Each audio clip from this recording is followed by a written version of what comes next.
हरे कृष्णा, राधे राधे। आइए आज श्रवण करते हैं हरितालिका तीज व्रत की कथा। बोलो ओम नमो पार्वती पतये, हर हर महादेव। सूत जी कहते हैं, मंदार की माला से जिन पार्वती जी को केस पास अलंकृत और मुंडों की माला से जिन शिव जी की जटा अलंकृत है, जो पार्वती जी दिव्य वस्त्र धारण की हैं और जो शिव जी दिगंबर हैं, ऐसी श्री पार्वती जी तथा शिव जी को प्रणाम है। रमणी कैलाश पर्वत के शिखर पर बैठी हुई श्री पार्वती जी कहती हैं, हे महेश्वर, हमें कोई गुप्त व्रत या पूजन बताइए जो सब धर्मों से सरल हो, जिसमें परिश्रम भी न करना पड़े लेकिन फल अधिक मिले। हे नाथ, यदि आप मुझ पर प्रसन्न हो तो आप यह विधान बताइए। हे प्रभु, किस तप, व्रत या दान से मध्य और अंत रहित आप जैसे महाप्रभु हमको प्राप्त हुए हैं? शिव जी बोले, हे देवी सुनो, मैं तुमको एक व्रत जो मेरा सर्वस्व और छिपाने योग्य है, लेकिन तुम्हारे प्रेम के वशीभूत होकर मैं तुम्हें बतलाता हूँ। नदियों में गंगा, पुराणों में महाभारत, वेदों में सामदेव और इंद्रियों में मन श्रेष्ठ है। सब पुराण और वेदों का सर्वस्व जिस तरह कहा गया है, मैं तुम्हें एक प्राचीन व्रत बतलाता हूँ। एकाग्र मन से सुनो। जिस व्रत के प्रभाव से तुमने मेरा आधा आसन प्राप्त किया है, वह मैं तुमको बतलाऊंगा, क्योंकि तुम मेरी प्रियसी हो। भाद्रपद मास में हस्त नक्षत्र से युक्त शुक्ल पक्ष तृतीया तिथि को उसका अनुष्ठान मात्र करने से स्त्रियां सब पापों से मुक्त हो जाती हैं। हे देवी, तुमने आज से बहुत दिनों पहले हिमालय पर्वत पर इस व्रत को किया था। यह वृत्तांत मैं तुमसे कहूँगा। पार्वती जी ने पूछा, हे नाथ, मैंने क्यों यह व्रत किया था, यह सब आपके मुख से सुनना चाहती हूँ। शिव जी ने कहा, भारतवर्ष के उत्तर की ओर एक बड़ा रमणीक और पर्वतों में श्रेष्ठ हिमवान नामक पर्वत है। उसके आसपास तरह तरह की भूमियाँ हैं, तरह तरह के वृक्ष उस पर लगे हुए हैं। नाना प्रकार के पक्षी, नाना प्रकार के पशु उस पर निवास करते हैं। वहाँ पहुँचकर गंधर्वों के साथ बहुत से देवता, सिद्ध, चारण, पक्षीगण सदा प्रसन्न मन से विचरते हैं। वहां पहुंचकर गंधर्व गाते हैं, अप्सराएं नाचती हैं। उस पर्वत राज के कितने ही शिखर ऐसे हैं जिनमें स्फटिक, रत्न और वैदुर्य मणि आदि की खान भरी हुई हैं। यह पर्वत ऊंचा तो इतना है कि मित्र के घर की तरह समझकर आकाश का स्पर्श किए रहता है। उसके समस्त शिखर सदैव बर्फ से आच्छादित रहते हैं और गंगा जल की ध्वनि सदा सुनाई देती रहती है। हे पार्वती, तुमने बाल्यकाल में उसी पर्वत पर तपस्या की थी। 12 वर्ष तक तुमने कठोर तपस्या की। 64 वर्ष तक सूखे पत्ते खाकर रही। माघ मास में तुम जल में बैठी रही और वैशाख की दोपहरिया में पंचाग्नि तापती रही। श्रावण के महीने में जल बरसता तो तुम भूखी प्यासी रहकर मैदान में बैठी रही। तुम्हारे पिता इस तरह के कष्ट को देखकर बड़े दुखी हुए। वो चिंता में पड़ गए कि मैं अपनी कन्या किसको दूं। उसी समय देवर्षि नारद जी वहां आ पहुंचे। मुनि श्रेष्ठ नारद जी ने उस समय तुम्हें देखने गए थे। नारद जी को देखकर गिरि ने अर्धपाद आसन आदि देकर उनकी पूजा की और कहा, नारद जी ने कहा, हे पर्वतराज सुनो, मैं भगवान विष्णु का भेजा हुआ आपके पास आया हूँ। आपको चाहिए कि यह कन्या रत्न किसी योग्य वर को दे दें।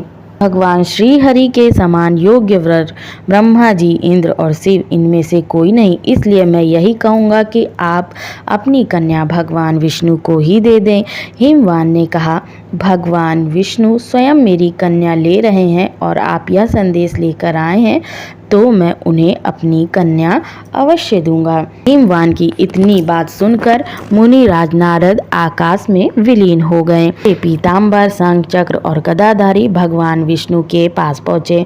वहां हाथ जोड़कर नारद जी ने भगवान विष्णु से कहा, हे देव सुनिए, मैंने अपना विवाह पक्का कर लिया है। उधर हिमवान ने पार्वती के पास जाकर कहा कि हे पुत्री, मैंने तुम्हें भगवान विष्णु को दे दिया है। तब पिता की बात सुनकर तुम बिना उत्तर दिए ही अपनी सखी के घर चली गई। वहीं जमीन पर पड़कर तुम बड़ी दुखी होती हुई विलाप करने लगी। तुमको इस तरह से विलाप करते देख एक सखी ने पास आकर कहा, देवी तुम क्यों इतना दुखी हो, इसका कारण बताओ। तुम्हारी जो कुछ इच्छा होगी मैं यथाशक्ति उसको पूरा करने की प्रयास करूंगी, इसमें कोई संशय नहीं। पार्वती जी बोली, मेरा जो कुछ अभिलाषा है उसे तुम प्रेम पूर्वक सुनो। मैं एकमात्र शिव जी को अपना पति बनाना चाहती हूँ, इसमें कुछ भी संशय नहीं। मेरे इस विचार को पिताजी ने ठुकरा दिया है, इससे मैं अपने शरीर को त्याग दूंगी। पार्वती जी की इस बात को सुनकर सखियों ने कहा, शरीर का त्याग ना करो, चलो किसी ऐसे वन में चले जहाँ पिता को पता न लगे। ऐसी सलाह कर तुम वैसे वन में जा पहुंची। उधर तुम्हारे पिता घर घर तुम्हें खोजने लगे। दूतों द्वारा भी समाचार लेने लगे कि कौन देवता या किन्नर मेरी पुत्री को हर ले गया है। उन्होंने मन ही मन में कहा, मैं नारद जी के आगे प्रतिज्ञा कर चुका हूँ कि मैं अपनी पुत्री भगवान विष्णु को दूंगा। ऐसा सोचते सोचते हिमवान मूर्छित हो गए। गिरिराज को मूर्छित देखकर सब लोग हाहाकार करते दौड़ पड़े। जब होश आया तो सब पूछने लगे कि गिरिराज आप अपनी मूर्छा का कारण बताइए। हिमवान ने कहा, आप लोग मेरे दुख का कारण सुने। ना मालूम कौन मेरी कन्या को हर ले गया है। ऐसा नहीं हुआ तो उसे किसी काले सांप ने काट लिया या सिंह खा गए। हाय हाय मेरी बेटी कहाँ चली गई, किसी दुष्ट ने मेरी पुत्री को मार डाला।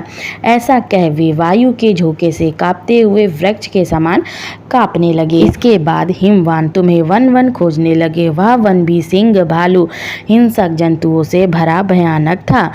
तुम भी अपनी सखियों के साथ उस भयानक वन में चलती चलती एक ऐसे स्थान पर जा पहुंची जहां एक नदी बह रही थी। उसके रमणीय तट पर एक बड़ी सी कंदरा थी। तुमने उसी कंदरा में आश्रम बना लिया और मेरी एक बालुकामयी प्रतिमा बनाकर अपनी सखियों के साथ निराहार रह के मेरी आराधना करने लगी। जब भाद्रपद शुक्ल पक्ष की हस्तयुक्त तृतीया तिथि प्राप्त हुई तब तुमने में रात भर जागकर गीत वाद्याति से मुझे प्रसन्न करने में बिताया। उस व्रत राज के प्रभाव से मेरा आसन डगमगा उठा, जिससे मैं तत्काल उस स्थान पर जा पहुंचा जहां पर तुम अपनी सखियों के साथ रहती थी। वहां पहुंचकर मैंने तुमसे कहा कि मैं तुम पर प्रसन्न हूँ, बोलो क्या चाहती हो। तो तुमने कहा कि मेरे देवता यदि आप मेरे ऊपर प्रसन्न हैं तो आप मेरे पति बने। मैंने तथास्तु कहकर कैलाश पर्वत पर वापस आने पर तुमने वह प्रतिमा नदी में प्रवाहित कर दी और सखियों के साथ उस महाव्रत का पारण किया। हिमवान भी तब तक उस वन में तुम्हें खोजते हुए आ पहुंचे। चारों दिशाओं में तुम्हारी खोज करते करते व्याकुल हो चुके थे, इसलिए तुम्हारे आश्रम के समीप पहुंचते ही गिर पड़े। थोड़ी देर बाद उन्होंने नदी के तट पर दो कन्याएं देखी। देखते ही उन्होंने तुम्हें गले लगा लिया और विलक कर रोने लगे। फिर पूछा, पुत्री तुम सिंह, व्याघ्र आदि जंतुओं से भरे इस वन में क्यों आ पहुंची। पार्वती जी ने उत्तर दिया, हे पिताजी, मैंने पहले ही अपने आप को शिव जी के हाथों सौंप दिया था। आपने मेरी बात टाल दी, इसलिए मैं यहाँ चली आई। हिमवान ने सांत्वना दिया कि हे पुत्री, तुम्हारी इच्छा के विरुद्ध कुछ नहीं करूँगा। तुम्हें अपने साथ ले वे घर आए और मेरे साथ तुम्हारा विवाह कर दिया। इसी से तुमने मेरा अर्धासन पाया है। तब से आज तक किसी के सामने मुझे यह व्रत प्रकट करने का अवसर प्राप्त नहीं हुआ। हे देवी, मैं यह बताता हूँ कि इस व्रत का हरितालिका नाम क्यों पड़ा, क्योंकि तुमको सखियां हर ले गई थी, इसी से हरितालिका नाम पड़ा।